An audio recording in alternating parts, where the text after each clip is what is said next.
Hey, this is Josh Woody here from First Tech. Hey, this is Doug from First Tech. Hey, I'm Wade, and I work at First Tech. Have you ever had your car stolen? Yes, mine was a strange situation. I actually was looking at buying a new car, and the salesperson took my car to a dealership lot to have it looked at for a trade-in value, left it running with the door open, and a person walking by decided they wanted to hop in and take it for a joyride. That's crazy. So it was gone for about 2 days. They found it on the freeway. Did they pay for that? No, actually, they sent me home in a cab and told me to call my insurance company. Doug, are you familiar with the Kia Boys? For sure, yeah. Okay, so we're gonna show you a video about the Kia Boys, and we just want you to react to what you see, tell us what you think. Gotcha. Which brings us to the Kia Challenge. This is our buddy Connor's 2019 Hyundai Elantra, which has actually already been stolen once. So we're gonna try to steal it a second time. In this case, this is the most simplistic, basic way to steal a car. Pop this off, that's good.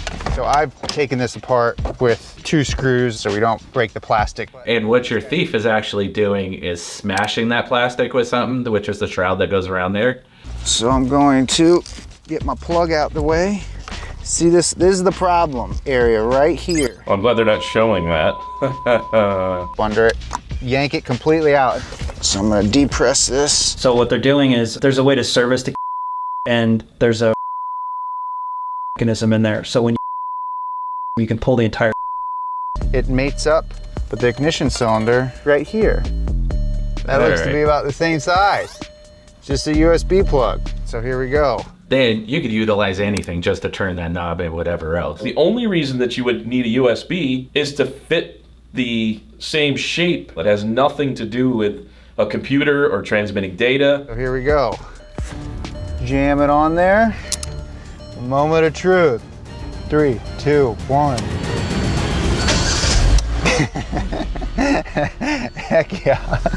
We have the ability to add security to these vehicles that will 100% prevent this type of theft. you can use a starter kill. So then you would have to be able to disarm the alarm. We use in the aftermarket remote in order for the starter to work. The biggest thing about this situation is social media gets so much more stuff out versus before. It would have to make headline news to know exactly what was happening there. How can someone learn more about Compustar products if they want to secure their vehicle? First thing, visit us at compustar.com. Take a look at some of our product there. There is a dealer locator on that webpage as well. We offer products that allow for tracking, and we actually have gotten quite a bit of feedback where customers have recovered their cars because of our tracking systems, and sometimes even in real time, like while it's happening. So my first recommendation is to absolutely invest into like a tracking system that you can check in real time. This is Josh again. Thanks for watching. We'll see you next time.